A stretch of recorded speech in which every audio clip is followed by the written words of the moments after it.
Welcome to the finale of ranking every single WCA event, and today, for the last episode of the series, we're going to be doing the most fun event to rank. This has been a really cool series where we've ranked all 17 of these events across these 6 tiers. We've been putting on a spreadsheet to find the quote-unquote best event, and this video is sort of the summary of all that we've done to get to this point here, just by evaluating how fun they are to rank. So without further ado, let's get started with 3x3. Now I think 3x3 being an N by N has a lot of characteristics like the N by Ns. They're quite similar to each other, hence they can feel repetitive when ranking and therefore can sort of detract from that fun. But I think the iconicness and the reputation that 3x3 has at a world class level, it is indisputably the most competitive event. For those two facts together, 3x3 can be ranked higher than the other N by Ns. 3x3 being so iconic, I find it fun to find some of the flaws of the puzzle. Obviously it's not a perfect puzzle, none of these events are perfect, and I think it having that high reputation makes finding these flaws and sort of criticizing it in a positive way even more fun. I was planning to put it in A originally, but I think 3x3 definitely deserves S tier. 2x2 is in a similar boat as 3x3, how yes, it's an N by N, but there's so many unique aspects to it. It's the fastest event of the WCA, which can be good, but it can also be bad in some tier lists. So evaluating whether that speed is a good or a bad thing for an event, I think that makes 2x2 a really fun event to rank. From my experience, 2x2 has been kind of polar. It's either S or E, as I've mentioned. So in that way, it can be a bit less fun as there's less nuance,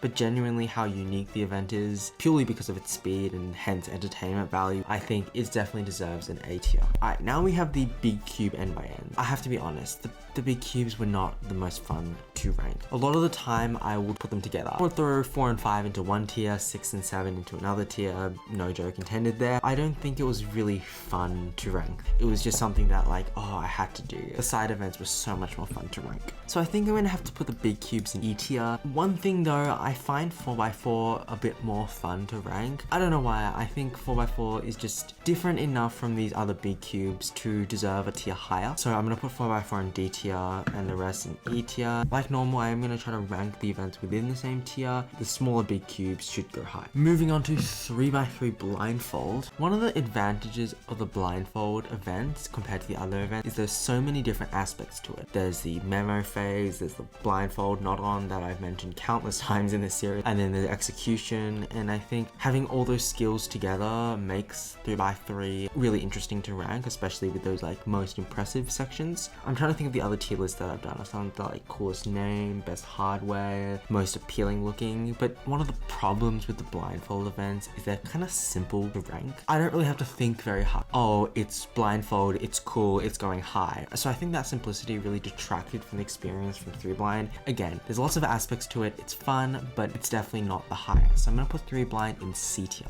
Now I'm gonna just straight up put fewest moves in S or A because it's the uniqueness of FMC that really encapsulates it. If you notice in the tier list, I don't rank them in order. This is the only tier list I'm doing that. I normally rank on whichever I feel like doing next, and consequently FMC is often the last one. That's because I find it really hard to choose some tiers. A lot of the time I'm debating between like 4 tiers between A and D. I can't really explain why that decision is so hard. It'll vary tier list to tier list. However, it's definitely a really fun event to rank, and I think it deserves an S tier. I really need to think about FMC more than any of these other events. And you know what? I think FMC is actually better than 3x3 in that way. Now, 3x3 one hand is kind of similar to 3x3 blindfold, where it's more complicated than the regular 3x3 and there's more aspects to think about. You've got look ahead, you've got turning with one hand, and all that stuff to make it a really fun event to rank. But unlike 3x3 blindfold, it is much harder to translate that uniqueness into a tier. So in that way, I think it's much more engaging for me ranking it, and therefore I'm going to put it higher than 3x3 blindfold in B tier.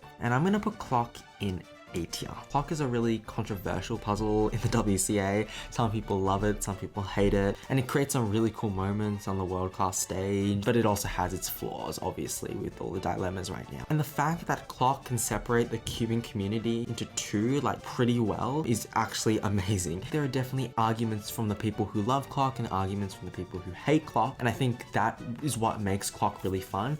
As well as it's a really quirky puzzle, it's got a quirky name, so different to turn, and that fun uniqueness helps it in those other tier lists that are less serious. So for all those reasons, Clock is a fun event to rank across every tier list basically. In hindsight, I'm actually going to move Clock from A to S, and that is because clock is, as I've mentioned, fun in every single tier list, not just 80%, but 100%. Next is Pyraminx. It's similar to clock in the fact that there's no clear consensus of what Pyraminx is. It is definitely not as easy to rank as some of these big cubes are. I normally need to think a bit about what tier it is, so I definitely don't think it's that bad, but I definitely don't think it's perfect. We can put it around the middle, bottom of B tier.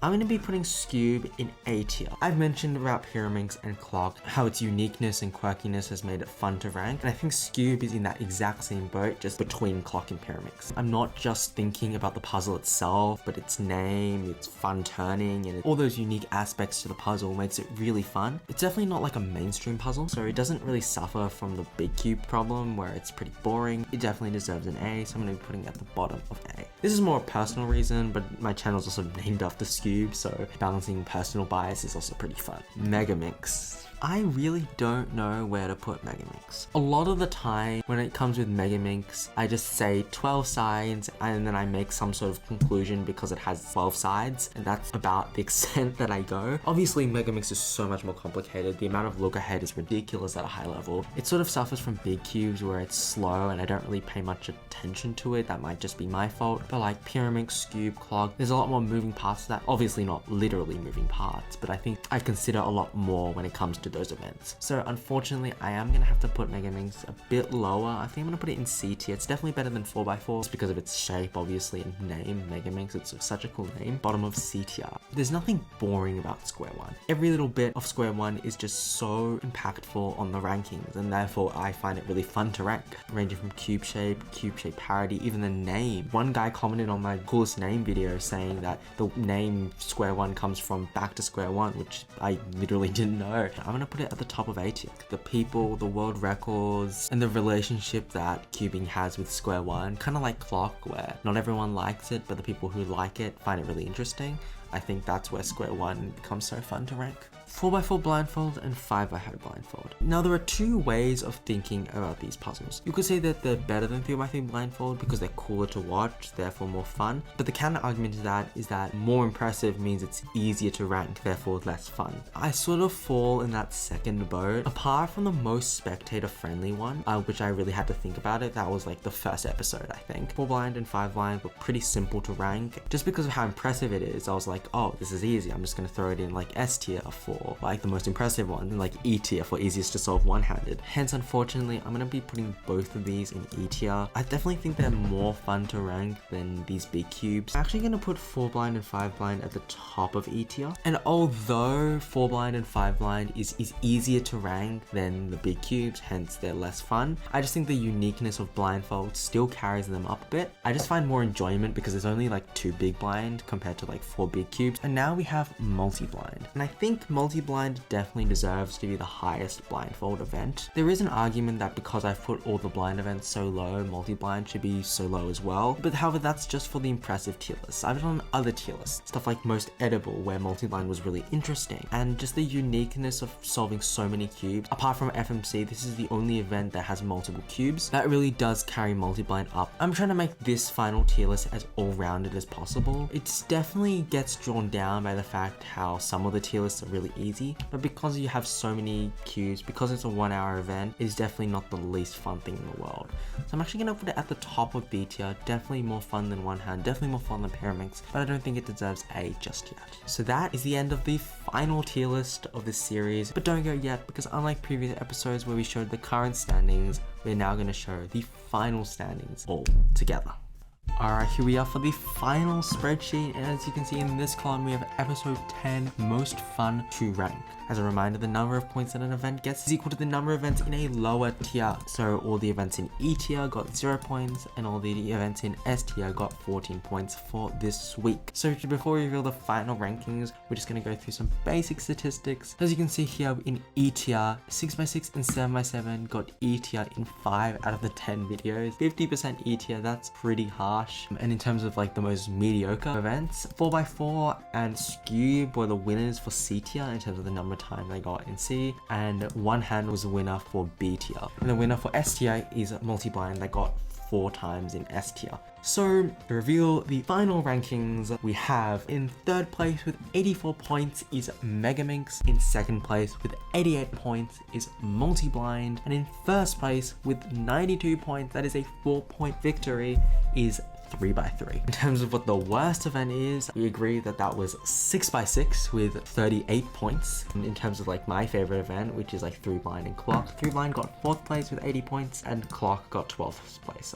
It's so annoying clock got so low. So that is the end of this episode and also this series. And instead of ending this abruptly, I sort of wanted to say thank you so much for watching. In the future, instead of these episodes, you're gonna see some cool things. By the time this video comes out, you would have seen Speedcubing Reverse Trivia come out, one of my biggest projects. I was very happy with that. You would have seen the New Zealand Nationals video, all that stuff. Again, thank you so much for watching. Thank you so much for watching this series. If you did enjoy, please consider subscribing to see what other things that I make in the future. Alright, see ya.